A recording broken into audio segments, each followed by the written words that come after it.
आज का पवित्र बाइबल वचन है निर्गमन उसका 12 अध्याय 1 से 51 पद। जैसा लिखा है, फिर यहोवा ने मिस्र देश में मूसा और हारून से कहा कि यह महीना तुम लोगों के लिए आरंभ का ठहरे, अर्थात वर्ष का पहला महीना यही ठहरे। इस्राएल की सारी मंडली से इस प्रकार कहो कि इसी महीने के 10वें दिन को तुम अपने अपने पितरों के घरानों के अनुसार घराने पीछे एक एक मेमना ले रखो। और यदि किसी के घराने में एक मेमने के खाने के लिए मनुष्य कम हो, तो वह अपने सबसे निकट रहने वाले पड़ोसी के साथ प्राणियों की गिनती के अनुसार एक मेमना ले रखे, और तुम हर एक के खाने के अनुसार मेमने का हिसाब करना। तुम्हारा मेमना निर्दोष और पहले वर्ष का नर हो, और उसे चाहे भेड़ों में से लेना चाहे बकरियों में से। और इस महीने के 14वें दिन तक उसे रख छोड़ना, और उस दिन गोधूली के समय इस्राएल की सारी मंडली के लोग उसे बलि करें। तब वे उसके लोहू में से कुछ लेकर जिन घरों में मेमने को खाएंगे उनके द्वार के दोनों अलंगों और चौखट के सिरे पर लगाएं। और वे उसके मांस को उसी रात आग में भूंज कर अख़मीरी रोटी और कड़वे सागपात के साथ खाएं। उसको सिर, पैर और अद्दियों समेत आग में भूंज कर खाना, कच्चा व जल में कुछ भी पकाकर न खाना। और उसमें से कुछ बिहान तक न रहने देना, और यदि कुछ बिहान तक रह भी जाए तो उसे आग में जला देना। और उसके खाने की यह विधि है कि कमर बांधे, पांव में जूती पहने और हाथ में लाठी लिए हुए उसे फुर्ती से खाना, वह तो यहोवा का पर्व होगा। क्योंकि उस रात को मैं मिस्र देश के बीच में से होकर जाऊंगा, और मिस्र देश के क्या मनुष्य क्या पशु सबके पहिलौठों को मारूंगा, और मिस्र के सारे देवताओं को भी मैं दंड दूंगा। मैं तो यहोवा हूँ। और जिन घरों में तुम रहोगे उन पर वह लोहू तुम्हारे निमित्त चिन्ह ठहरेगा, अर्थात मैं उस लोहू को देखकर तुमको छोड़ जाऊंगा।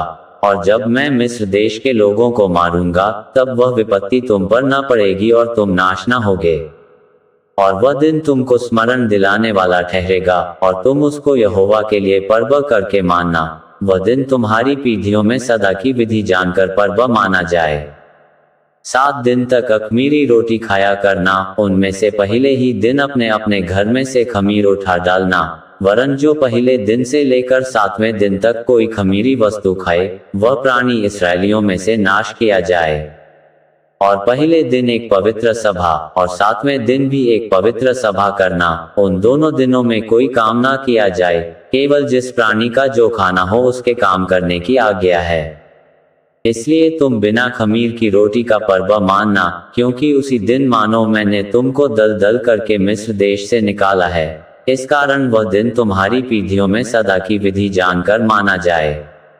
पहले महीने के 14वें दिन की सांझ से लेकर 21वें दिन की सांझ तक तुम अख़मीरी रोटी खाया करना। 7 दिन तक तुम्हारे घरों में कुछ भी खमीर न रहे, वरन जो कोई किसी खमीरी वस्तु को खाए, चाहे वह देशी हो चाहे परदेशी, वह प्राणी इस्राएलियों की मंडली से नाश किया जाए।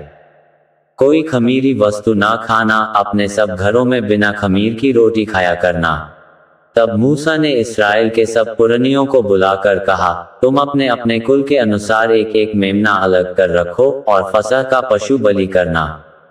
और उसका लोहू जो तसले में होगा उसमें जूफा का एक गुच्छा डुबाकर उसी तसले में के लोहू से द्वार के चौखट के सिरे और दोनों अलंगों पर कुछ लगाना, और भोर तक तुम में से कोई घर से बाहर ना निकले। क्योंकि यहोवा देश के बीच होकर मिस्रियों को मारता जाएगा, इसलिए जहां जहां वह चौखट के सिरे और दोनों अलंगों पर उस लोहू को देखेगा, वहां वहां वह उस द्वार को छोड़ जाएगा, और नाश करने वाले को तुम्हारे घरों में मारने के लिए न जाने देगा। फिर तुम इस विधि को अपने और अपने वंश के लिए सदा की विधि जानकर माना करो। जब तुम उस देश में जिसे यहोवा अपने कहने के अनुसार तुमको देगा प्रवेश करो, तब वह काम किया करना। और जब तुम्हारे लड़के वाले तुमसे पूछें कि इस काम से तुम्हारा क्या मतलब है, तब तुम उनको यह उत्तर देना कि यहोवा ने जो मिस्रियों के मारने के समय मिस्र में रहने वाले हम इस्राएलियों के घरों को छोड़कर हमारे घरों को बचाया, इसी कारण उसके फसह का ये बलिदान किया जाता है। तब लोगों ने सिर झुकाकर दंडवत की, और इस्राएलियों ने जाकर जो आज्ञा यहोवा ने मूसा और हारून को दी थी, उसी के अनुसार किया। और ऐसा हुआ कि आधी रात को यहोवा ने मिस्र देश में सिंहासन पर विराजने वाले फिरौन से लेकर गड्ढे में पड़े हुए बंधुए तक सबके पहिलौठों को, वरन पशुओं तक के सब पहिलौठों को मार डाला। और फिरौन रात ही को उठ बैठा, और उसके सब कर्मचारी, वरन सारे मिस्री उठे, और मिस्र में बड़ा हाहाकार मचा, क्योंकि एक भी ऐसा घर न था जिसमें कोई मरा न हो। तब फिरौन ने रात ही रात में मूसा और हारून को बुलवा कर कहा, तुम इस्राएलियों समेत मेरी प्रजा के बीच से निकल जाओ, और अपने कहने के अनुसार जाकर यहोवा की उपासना करो। अपने कहने के अनुसार अपनी भेड़ बकरियों और गाय बैलों को साथ ले जाओ, और मुझे आशीर्वाद दे जाओ। और मिस्री जो कहते थे कि हम तो सब मर मिटे हैं, उन्होंने इस्राएली लोगों पर दबाव डालकर कहा कि देश से झटपट निकल जाओ। तब उन्होंने अपने गूंधे गुंधाए आटे को बिना खमीर दिए ही कठौतियों समेत कपड़ों में बांध के अपने अपने कंधे पर डाल लिया। और इस्राएलियों ने मूसा के कहने के अनुसार मिस्रियों से सोने चांदी के गहने और वस्त्र मांग लिए। और यहोवा ने मिस्रियों को अपनी प्रजा के लोगों पर ऐसा दयालु किया कि उन्होंने जो जो मांगा वह सब उनको दिया। इस प्रकार इस्राएलियों ने मिस्रियों को लूट लिया। तब इस्राएली रामसेस से कूच करके सुक्कोत को चले, और बाल बच्चों को छोड़ वे कोई 6 लाख पुरुष प्यादे थे। और उनके साथ मिली जुली हुई एक भीड़ गई, और भेड़ बकरी गाय बैल बहुत से पशु भी साथ गए। और जो गूंधा आटा वे मिस्र से साथ ले गए उसकी उन्होंने बिना खमीर दिए रोटियां बनाई, क्योंकि वे मिस्र से ऐसे बरबस निकाले गए कि उन्हें अवसर भी न मिला कि मार्ग में खाने के लिए कुछ पका सकें। इसी कारण वह गूंधा हुआ आटा बिना खमीर का था। मिस्र में बसे हुए इस्राएलियों को 430 वर्ष बीत गए थे। और उन 430 वर्षों के बीतने पर ठीक उसी दिन यहोवा की सारी सेना मिस्र देश से निकल गई। यहोवा इस्राएलियों को मिस्र देश से निकाल लाया, इस कारण वह रात उसके निमित्त मानने के अति योग्य है। ये यहोवा की वही रात है जिसका पीढ़ी पीढ़ी में मानना इस्राएलियों के लिए अति अवश्य है। फिर यहोवा ने मूसा और हारून से कहा, पर्व की विधि यह है कि कोई परदेशी उसमें से ना खाए, पर जो किसी का मोल लिया हुआ दास हो और तुम लोगों ने उसका खतना किया हो, वह तो उसमें से खा सकेगा। पर परदेशी और मजदूर उसमें से ना खाएं। उसका खाना एक ही घर में हो, अर्थात तुम उसके मांस में से कुछ घर से बाहर न ले जाना, और बलि पशु की कोई हड्डी न तोड़ना।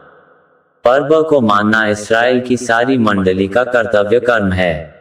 और यदि कोई परदेशी तुम लोगों के संग रहकर यहोवा के लिए पर्व को मानना चाहे, तो वह अपने यहाँ के सब पुरुषों का खतना कराए, तब वह समीप आकर उसको माने, और वह देशी मनुष्य के तुल्य ठहरेगा। पर कोई खतना रहित पुरुष उसमें से न खाने पाए। उसकी व्यवस्था देशी और तुम्हारे बीच में रहने वाले परदेशी दोनों के लिए एक ही हो। यह आज्ञा जो यहोवा ने मूसा और हारून को दी उसके अनुसार सारे इस्राएलियों ने किया। और ठीक उसी दिन यहोवा इस्राएलियों को मिस्र देश से दल दल करके निकाल ले गया। यहाँ तक इस वचन के द्वारा आपको बहुतायत से आशीष मिले। आमीन।